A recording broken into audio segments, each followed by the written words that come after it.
Bom, queria compartilhar com vocês hoje uma coisa que a gente não gosta, não é? A gente não gosta.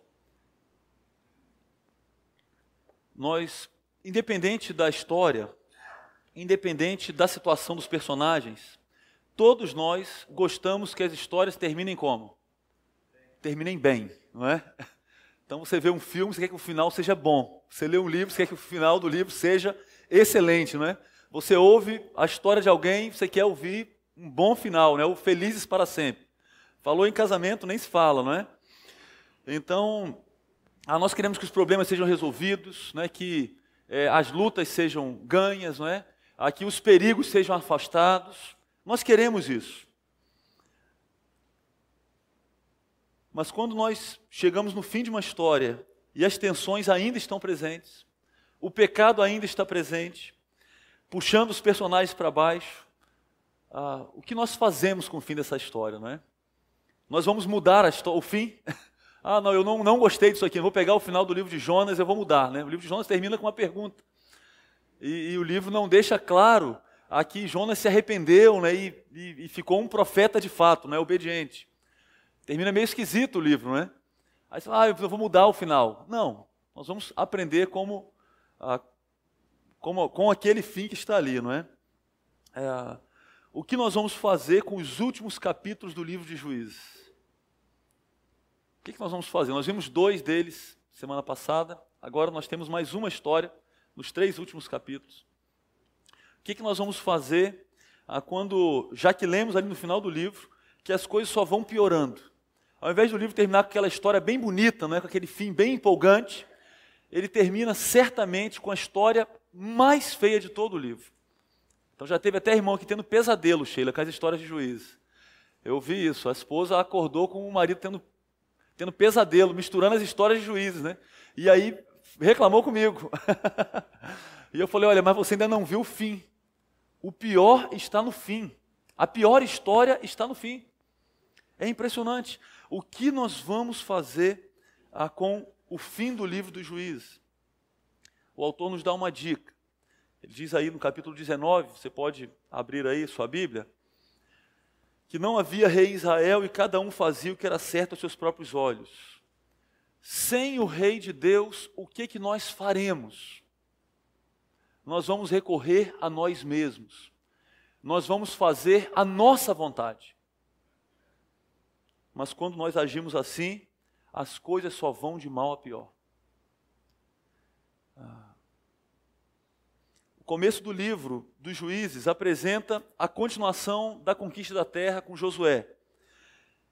E aí surge aquela pergunta, né? Bom, a conquista vai continuar? E de fato ela continua, mas só até o versículo 18, Léo, lá no capítulo 1. Ela só vai até o versículo 18. Porque Judá já não consegue expulsar os habitantes. E alguns talvez ainda lembrem disso, do que nós lemos lá, não é? Então no capítulo 1 nós temos uma inversão da conquista. As tribos não expulsam todos os cananitas. Agora os cananitas estão conquistando os israelitas. Né? Os cananitas, que eram os moradores ali de Canaã, agora eles estão conquistando os israelitas, que Deus prometeu aquela terra para eles. As coisas mudam rapidamente no livro. E aí Deus deixa o opressor para o povo sentir o peso do seu pecado. E aí Israel, sentindo as consequências do pecado, clama. E aí Deus levanta um libertador. Mas esse ciclo não é perfeito. Porque depois da libertação vem um tempo de paz. E aí o que eles fazem de novo? Pecam mais uma vez. E aí mais uma vez vem o opressor. Mais uma vez eles clamam. Mais uma vez Deus levanta o libertador. E é uma espiral descendente, não é? Você não tem no livro dos Juízes o povo aprendendo e crescendo. Não, eles estão caindo. E as histórias revelaram isso. Alguns vão lembrar ainda do último juiz, né? De Sansão. Puxa vida, um grande exemplo aquele juiz? Não foi um grande exemplo. Já o juiz não foi um exemplo, não é? E agora, quando nós chegamos no fim do livro, na história de semana passada, ela era cômica e trágica, né? Nós estudamos, lemos aqui sobre uma religião comprada. E estavam ali pessoas tentando comprar o favor de Deus por meio da religião deles, né? Então o indivíduo vai, faz uma igreja na casa dele, compra um pastor para ele, e depois vem alguém e rouba a igreja com um pastor, com tudo, né? Da casa dele. E todos buscando o favor de Deus desse jeito.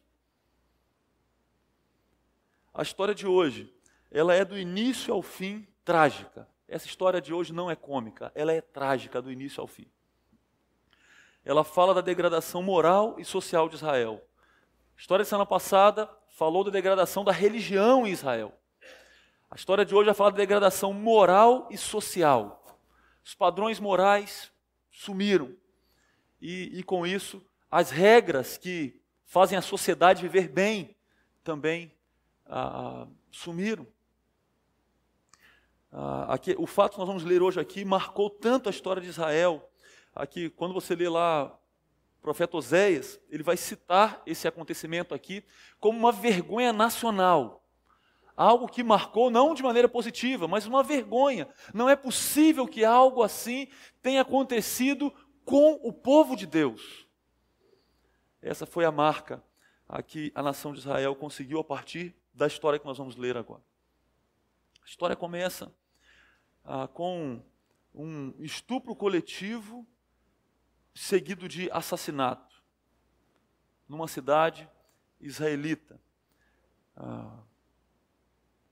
Vamos ler aí, a partir do capítulo 19, nós vamos orar mais uma vez antes disso. Senhor, diante da sua palavra, diante de um fim triste, nós queremos, ó Deus, nós precisamos que o Senhor nos ajude a aprendermos para termos vidas, ó Deus, na dependência do teu Filho Jesus. Senhor, ensina-nos aqui, por meio dessa história triste, dessa história confrontadora, ilumina-nos, ó Deus, para tirarmos proveito da sua palavra e para desfrutarmos do espelho que é a sua palavra. Mostra, Senhor, o que há em nossos corações, para que nos voltemos, ó Deus, com amor, com dependência para o teu Filho Jesus.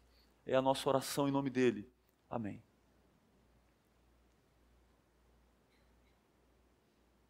Naquela época não havia rei em Israel. Aconteceu que um levita que vivia nos montes de Efraim, numa região afastada, tomou para si uma concubina que era de Belém de Judá. Mas ela lhe foi infiel, deixou-o e voltou para a casa de seu pai em Belém de Judá. 4 meses depois, seu marido foi convencê-la a voltar. Ele tinha levado seu servo e 2 jumentos.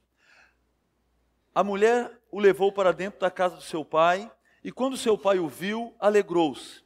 O sogro dele o convenceu a ficar ali, e ele permaneceu com eles 3 dias, todos comendo, bebendo e dormindo. No 4º dia, eles se levantaram cedo, e o levita se preparou para partir. Mas o pai da moça disse ao genro: coma alguma coisa, e depois vocês poderão partir. Os 2 se assentaram para comer e beber juntos. Mas o pai da moça disse: eu lhe peço que fique esta noite e que se alegre. E quando o homem se levantou para partir, seu sogro o convenceu a ficar ainda aquela noite. Na manhã do 5º dia, quando ele se preparou para partir, o pai da moça disse: vamos comer, espere até a tarde. E os 2 comeram juntos. Então, quando o homem, sua concubina e seu servo levantaram-se para partir, o pai da moça disse outra vez: veja, o dia está quase acabando, é quase noite, passe a noite aqui, fique e alegre-se. Amanhã de madrugada vocês poderão levantar-se e ir para casa.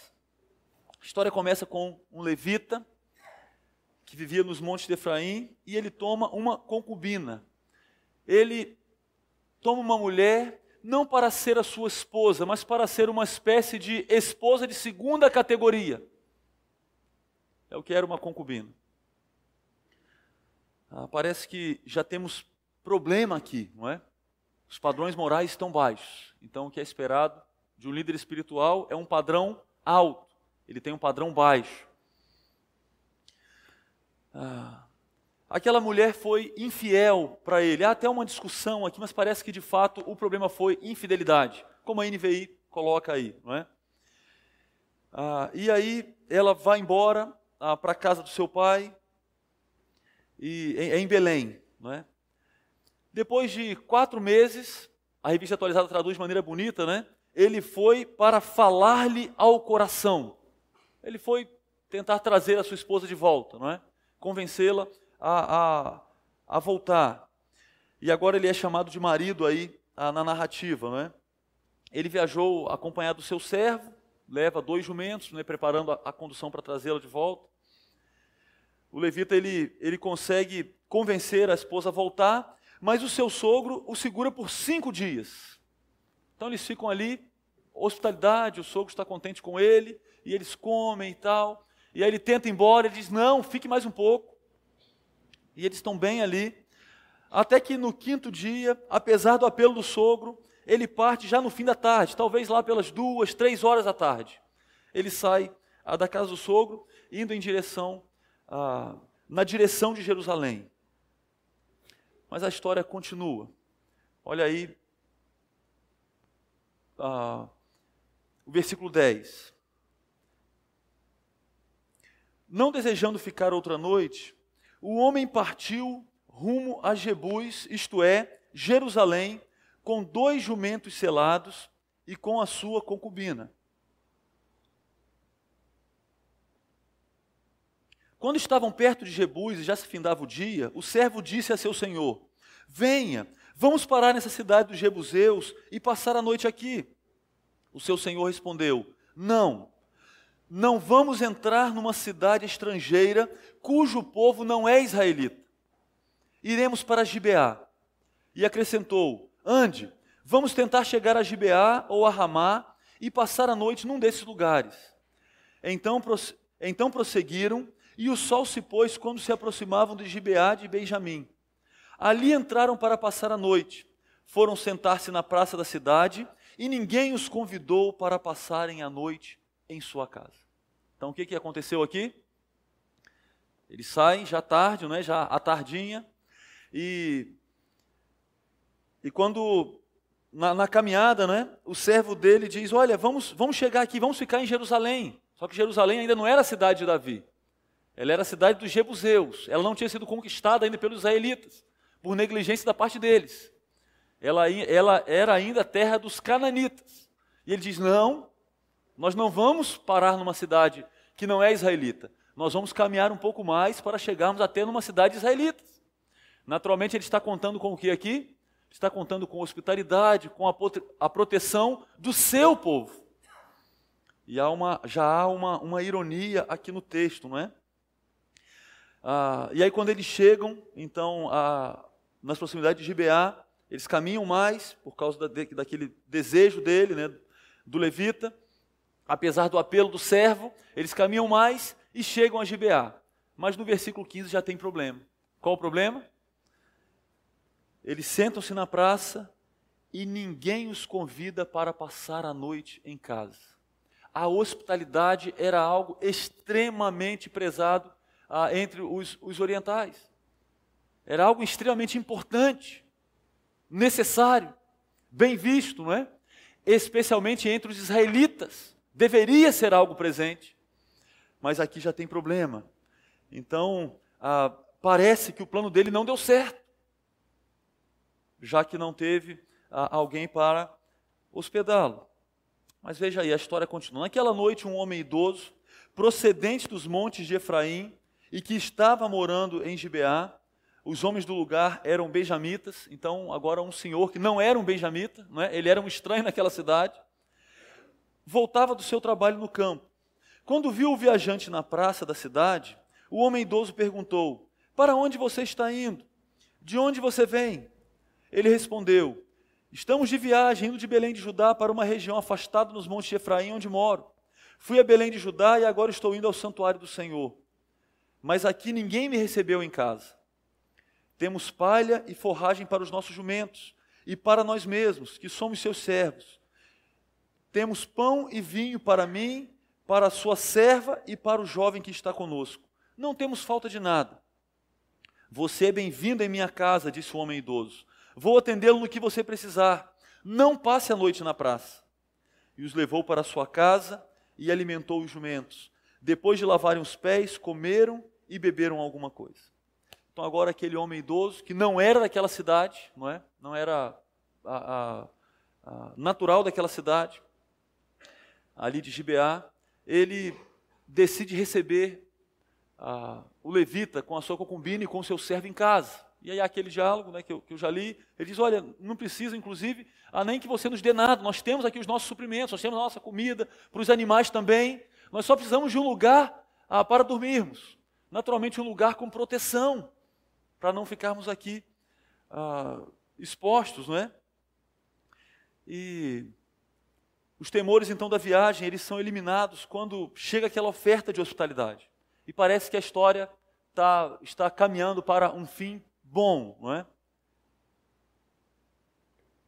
Mas no versículo 22, a casa não é mais segura. Olhe como a história continua. Quando estavam entretidos, alguns vadios da cidade cercaram a casa. Esmurrando a porta, gritaram para o homem idoso, dono da casa: traga para fora o homem que entrou em sua casa, para que tenhamos relações com ele. O dono da casa saiu e lhes disse: não sejam tão perversos, meus amigos. Já que esse homem é meu hóspede, não cometam essa loucura. Vejam, aqui está minha filha virgem e a concubina do meu hóspede. Eu as trarei para vocês, e vocês poderão usá-las e fazer com elas o que quiserem. Mas nada façam com esse homem, não cometam tal loucura. Mas os homens não quiseram ouvi-lo. Então o levita mandou a sua concubina para fora, e eles a violentaram e abusaram dela a noite toda. Ao alvorecer, a deixaram. Ao romper do dia, a mulher voltou para a casa onde o seu senhor estava hospedado, caiu junto à porta e ali ficou até o dia clarear. Quando o seu senhor se levantou de manhã, abriu a porta da casa e saiu para prosseguir viagem. Lá estava a sua concubina, caída à entrada da casa, com as mãos na soleira da porta. Ele lhe disse: levante-se, vamos. Não houve resposta. Então o homem a pôs em seu jumento e foi para casa. Agora Sodoma e Gomorra aparecem na história. Há aqui uma semelhança incrível com o crime cometido, aquele acontecimento lá do livro de Gênesis. É impressionante você comparar as histórias, você vai ver que a fala é praticamente a mesma. A situação também é muito parecida. Lá era uma questão de hóspedes também, só que eram os anjos que estavam hospedados na casa de Ló. A proposta de Ló foi a mesma, de oferecer as suas filhas para aqueles homens. A diferença da história é que os anjos lá interviram e cegaram aqueles homens que estavam à porta e não permitiram que eles cometessem o crime. A palavra loucura, que nós lemos aí, ela é inadequada para comunicar o sentido da palavra original que está aí, né? Que indica insensibilidade aos apelos de Deus ou do homem. Talvez ela seria melhor traduzida como impiedade, rudeza, dissolução. São palavras propícias para essa situação. Os padrões de hospitalidade, nessa história, né, terrível e triste, falaram mais alto na argumentação daquele homem idoso. E nós vemos aqui a maldade fora da casa e dentro da casa também. Para nós hoje é algo assim incompreensível, não é? Para nós é muito mais importante defender o mais fraco. Nós partimos desse princípio, né, da defesa do mais fraco. Não é à toa que, de maneira geral, nós prezamos bastante pela defesa das crianças, pela defesa dos idosos, pela defesa das mulheres, não é? Mas aqui não era assim. O problema é que no mundo antigo as mulheres sempre foram desconsideradas. E o judaísmo e especialmente o cristianismo corrigiram esse erro, dando às mulheres uma posição privilegiada. É uma pena que hoje o cristianismo enfrenta um ataque, dizendo que ele faz o contrário. Mas isso é um erro da história, é ignorar a história, acusar o cristianismo de desprezar as mulheres. Muito pelo contrário. O que ele fez, já desde o Antigo Testamento, é valorizar a mulher, num tempo em que ela era considerada um objeto. E essa história demonstra isso. O levita demonstra uma dureza de coração, lançando para fora aquele que ele dizia amar. E você pode imaginar a cena aqui, aquela mulher talvez certamente agoniada, e ele a joga para fora e fecha a porta. Interessado em salvar a sua vida, ele entregou a sua esposa para homens cruéis. O narrador ele não se prende a detalhes horrorosos, mas alguém escreveu que se um ser humano alguma vez sofreu uma noite de pavor inenarrável, foi a concubina daquele levita, naquela noite, que lhe deve ter parecido interminável como a eternidade e tão escura como o próprio abismo satânico.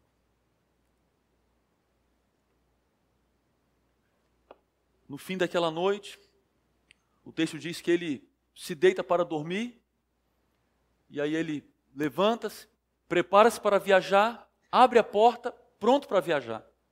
E a mulher estava ali caída. Aí ele fala para ela, com indiferença, levante-se, vamos seguir a nossa viagem. E não há resposta da parte dela. Aí ele então a coloca sobre o animal e a leva para casa. Queridos, no Antigo Testamento, Sodoma é o melhor exemplo de rebelião contra Deus e que traz sobre si o julgamento do Senhor. Uma outra diferença da história de Sodoma para essa história aqui é que, primeiro, eu já falei que os anjos lá cegaram os homens e eles não puderam fazer o que eles queriam. Mas, na sequência da história, o julgamento de Deus veio sobre aquelas cidades. Aqui, o julgamento imediato de Deus não veio sobre a cidade. Imediato, não. Pelo menos total, não é? Imediatamente ali, naquele momento, não. Mas depois ele virá, nós vamos ver aqui na sequência da história. O paralelo entre a cidade pagã e Gibeá, israelita, traz uma mensagem muito clara para a gente. Nós temos aqui o povo de Deus, que recebeu as alianças feitas com Abraão, com Moisés, recebeu a lei, que nós ouvimos aqui esses dias, recebeu os profetas, o tabernáculo, o êxodo. Apesar de tudo isso, os israelitas não são melhores que os sodomitas. Eles não são melhores que os cananeus, as nações pagãs, que não receberam nenhuma dessas bênçãos de Deus. Israel se transformou em Sodoma. Isso é muito triste. É uma nota triste que o texto traz para nós. Na história anterior, nós vimos uma religião criada por homens. Agora nós vemos que crenças erradas levam a um padrão moral errado. Sem o temor do Senhor, os homens vão de mal a pior. Queridos, como que as pessoas propõem, não é? Que sem Deus é possível ser um país próspero sem Deus. Muita gente tem proposto isso aí. Muita gente. Olha só, os países de primeiro mundo, vários deles, eu penso que a maioria esmagadora deles, estão propondo isso. Nós podemos ir muito bem sem Deus. Sem Deus. Mas isso não é verdade. Os países pobres que andam sem Deus também não conseguem ir bem, porque não é aqui uma questão de ter dinheiro ou não. O ser humano, quando ele tenta viver sem o Senhor, sem o temor do Senhor, ele vai de mal a pior. Uma história verídica como essa, dentro do povo de Deus, deve nos fazer tremer. Eu não posso ver isso simplesmente dizer, olha, existem pessoas terríveis no mundo. Não, eu preciso dizer, o meu coração é terrível. A salvação que tenho de Cristo, de fato, é pela graça, como cantamos aqui hoje. O texto de Juízes deve nos fazer lamentar pelos israelitas e por nós mesmos. Não só pelos israelitas, mas por nós mesmos. Nós vemos que o mal está presente no mundo, de maneira muito marcante. E a única esperança de mudança é por meio da salvação que há em Cristo. O mal do ser humano não está fora dele.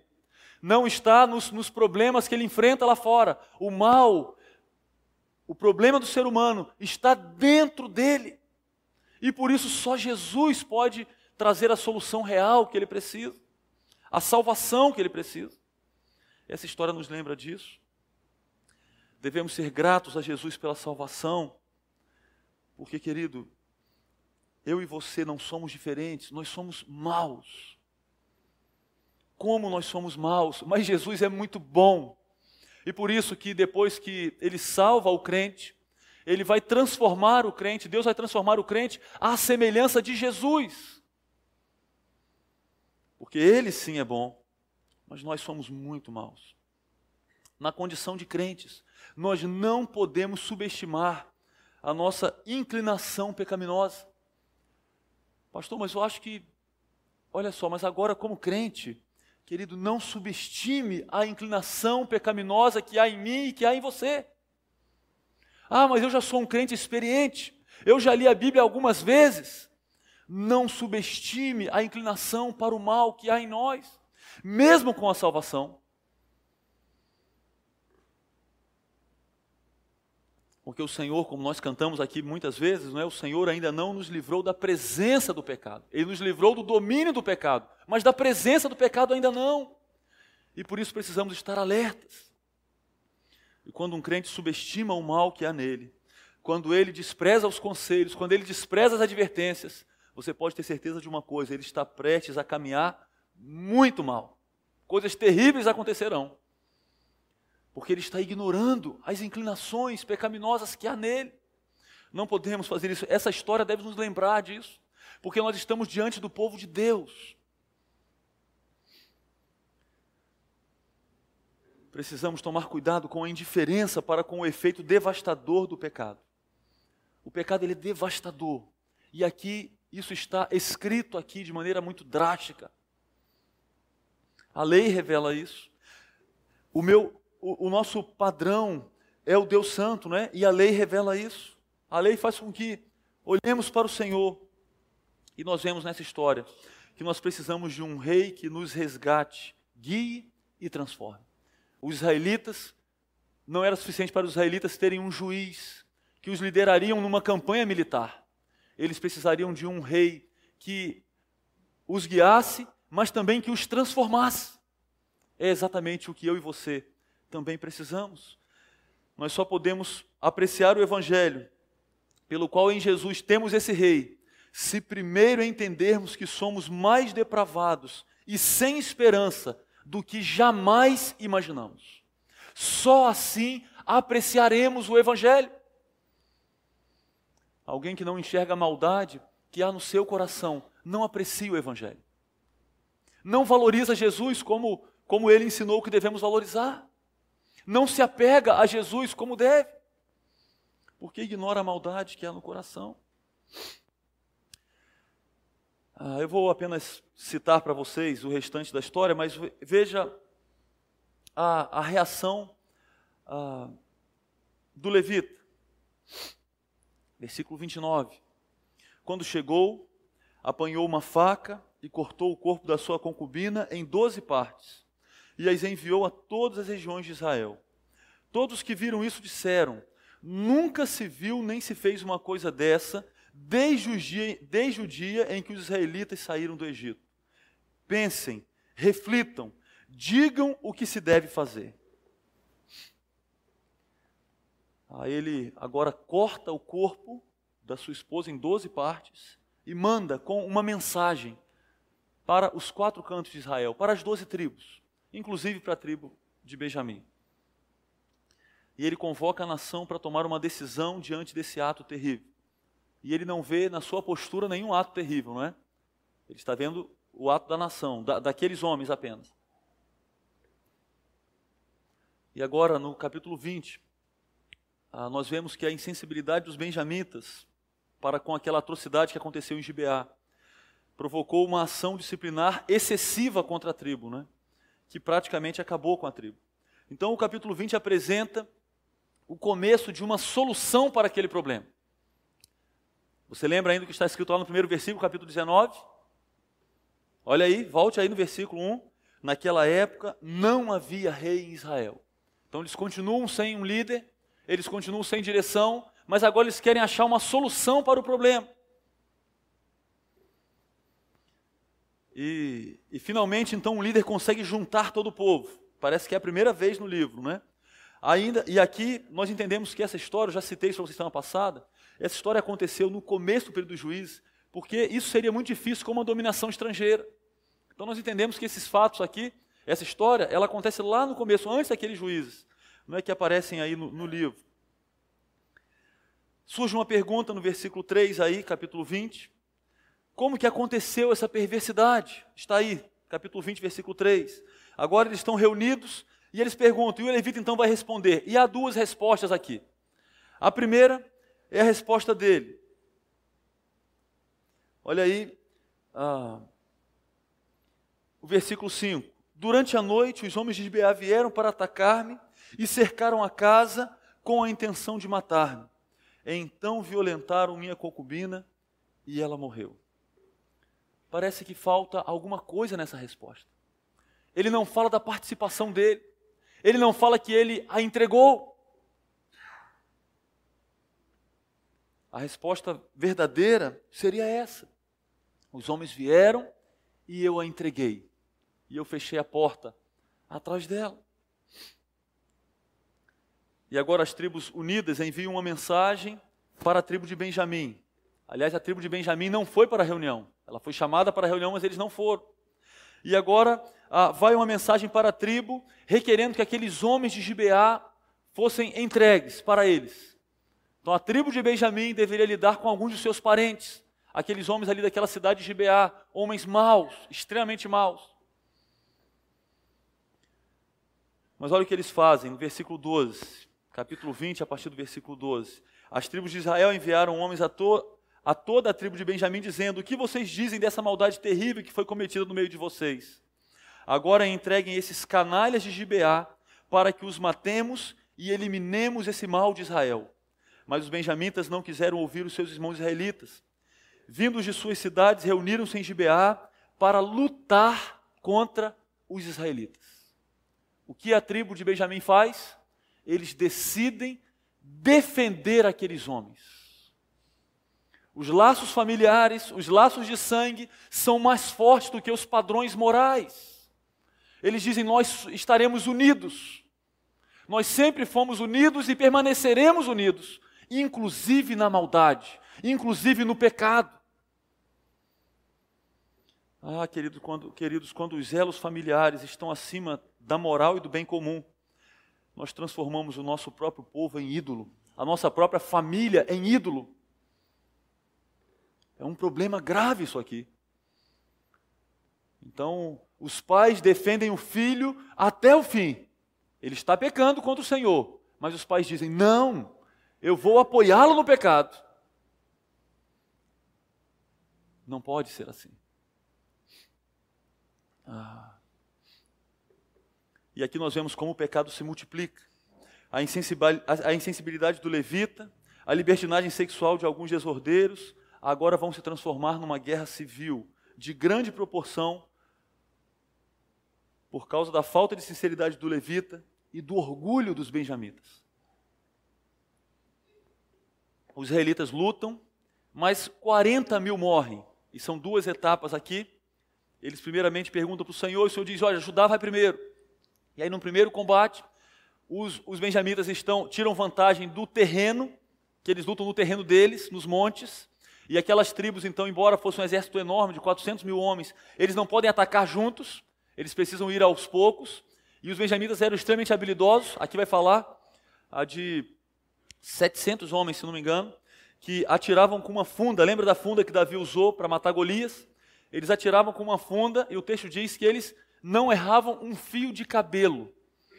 E alguém disse que eles atiravam, e agora a gente ri de uma arma dessa, né? No tempo de fuzis e mísseis, né? Mas esse não era assim nesse tempo, né? O que eles tinham era isso aí, eram pedras, eram espadas, lanças. Alguém disse que eles atiravam pedras de até meio quilo, que chegavam a 140 km por hora. E isso na testa de um soldado fazia um estrago. E os benjamitas tinham alguns homens que não erravam um fio de cabelo, não é? E eles impõem 40 mil mortes no exército de Israel. E aí eles ficam desanimados. Aí eles se voltam para o Senhor, se humilham, oferecem ofertas para o Senhor. Ele diz, Senhor, nós ainda atacaremos. Aí ele diz, sim, amanhã vocês vão atacar e amanhã eu vou dar vitória para vocês. E aí numa dura batalha, os benjamitas foram derrotados. Olha aí versículos 46 e 47, aí no capítulo 20 ainda. Já no fim do capítulo 20. Naquele dia, 25 mil benjamitas que portavam espada morreram, todos eles soldados valentes. 600 homens, porém, viraram as costas e fugiram para o deserto, para a rocha de Rimom, onde ficaram durante 4 meses. Então, somente 600 homens sobraram, daquele exército benjamita de mais de 20 mil homens. Então, imagine só a multiplicação do pecado, não é? Agora você tem aqui mais de 60 mil mortes entre os israelitas. O pecado se multiplicando. As consequências, não é, do pecado se multiplicando aí. Parece que pararia por aqui, mas eles não param. Olha o versículo 48. Os israelitas voltaram a Benjamim e passaram todas as cidades à espada, matando inclusive os animais e tudo o que encontraram nelas, e incendiaram todas as cidades por onde passaram. Eles aplicaram Deuteronômio 7. Só que Deuteronômio 7 era para os cananitas. Eles aplicaram para os israelitas. Eles agiram conforme o que eles achavam. Uma solução exagerada para o pecado daqueles homens, matando as suas famílias, acabando com as cidades. E agora a tribo de Benjamim se reduziu a 600 homens.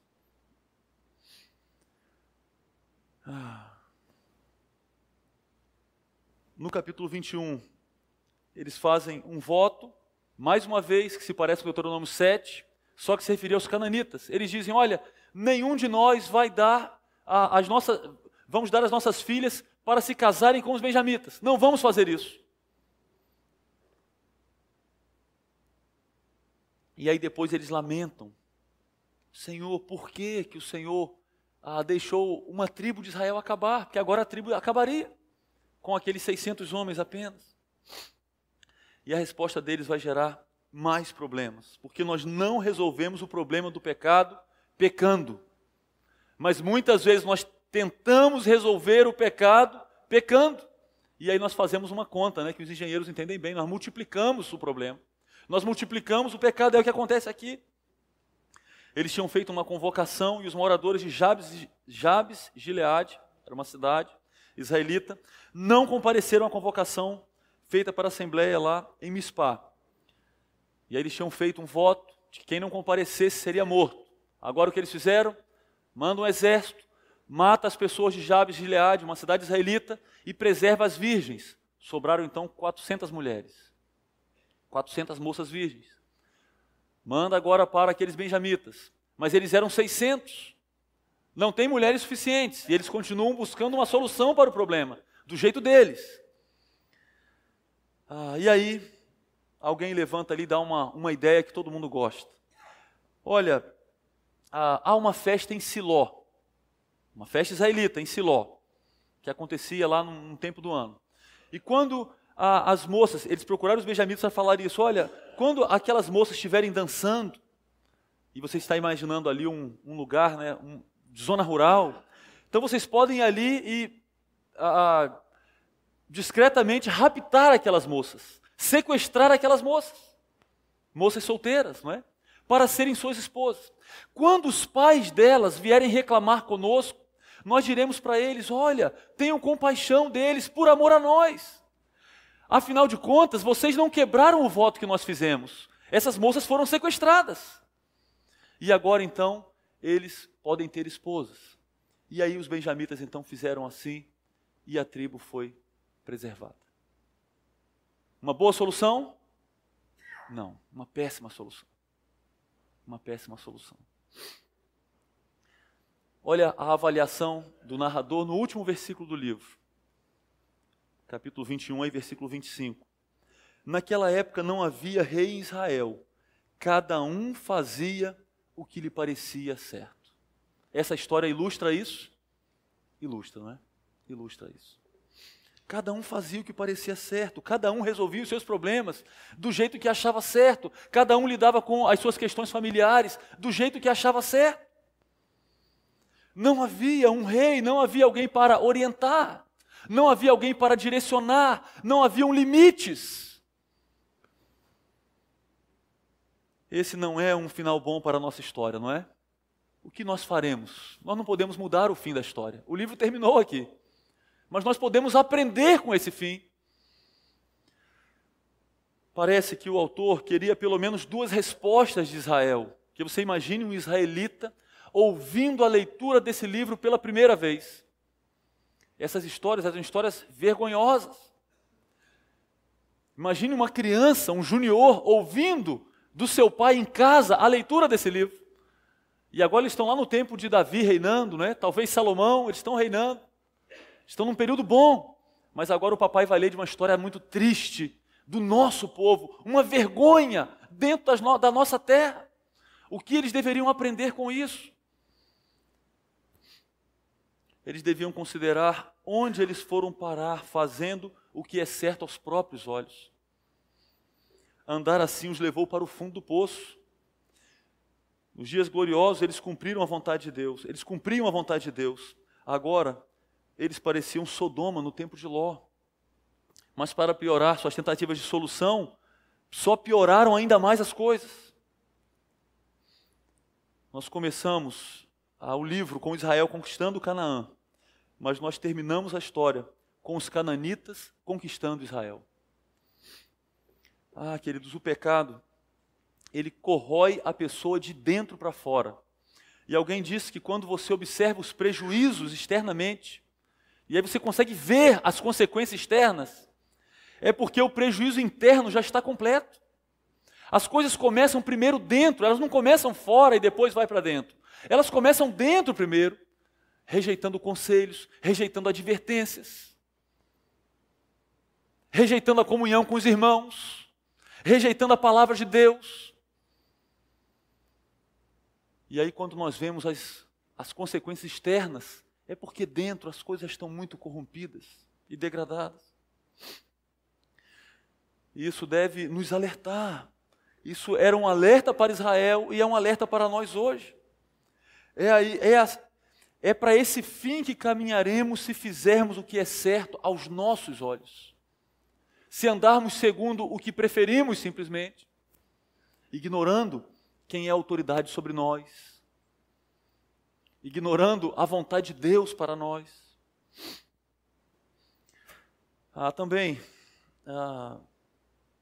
Israel precisava de um rei para os liderar. E Deus, de fato, iria prover esse rei. E agora, quando eles recebem esse livro, já no tempo da monarquia, eles devem valorizar esse rei. Eles devem entender que esse rei é importante. Mas depois de 2 gerações, Israel vai voltar a esperar o decadente mais uma vez. E você que lembra da história de Israel, a partir de Roboão, o reino se divide, e as 10 tribos vão ter reis, um pior que o outro. Uma história decadente, mais uma vez. Não é à toa que eles vão ser espalhados lá pelos assírios. Com Judá, a situação não é melhor.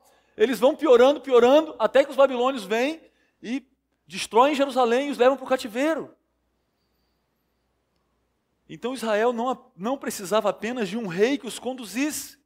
Ela também precisava de um rei que os transformasse. Que rei é esse, queridos? Quem é esse rei? O que o Senhor falou para Davi? Qual é o descendente de Davi que ocuparia eternamente o trono de Israel? É o Senhor Jesus, é o Messias. Porque esse não apenas lidera, mas ele também transforma. Como as profecias do Antigo Testamento falam sobre ele. Hoje, nós também precisamos de Jesus. Nós precisamos que Jesus nos transforme para que possamos segui-lo. Nós precisamos da liderança dele, do comando dele, mas nós precisamos também da transformação que só ele dá. Porque se nós formos deixados para seguirmos a nossa vontade, as coisas não terminarão bem. Nós não caminharemos bem. Só com Jesus evitaremos fazer o que é correto aos nossos próprios olhos. Essa história está aqui para mostrar onde iríamos chegar se não fosse Jesus em nossas vidas. Não é à toa que somos chamados a olhar com compaixão para aqueles que ainda não ouviram de Jesus, para aqueles que ainda não creram nele. Como que nós vamos olhar com orgulho? já que essa história diz para nós, olhe onde você estaria. Considere onde você estaria, como você estaria. E aí então nos voltamos para Ele e nos apegamos a Ele. E aí queremos mais da vida dele em nós. Queremos nos submeter mais à autoridade dele. Por isso nós queremos conhecer mais a vontade dele. Sabe como que nós vamos lidar com os nossos problemas? Recorrendo a Ele. Nos voltando para Ele. Espera aí, o que Jesus me ensina? Como que eu lido com essa situação dificílima? E aí Ele nos ensina por meio da palavra dele. Eu termino com uma citação. Olha que coincidência interessante, não é? Alguém disse assim: esse acontecimento histórico exemplifica de forma vívida os primeiros 2 capítulos e meio de Romanos, nos quais Paulo afirma que o mundo evidentemente devasso e sem Deus está perdido em pecados, mas salienta que a pessoa aparentemente boa, moral e religiosa também está perdida em pecados. No íntimo, nenhum dos grupos quer saber de Deus nem dos outros. Paulo resume tudo em uma afirmação categórica: não há nenhum justo, nenhum sequer. Todos se desviaram, tornaram-se juntamente inúteis. Ninguém é justo nessa história. Ninguém é justo nesse mundo. Todos nós precisamos de um Rei Salvador, que é Jesus, o descendente de Davi.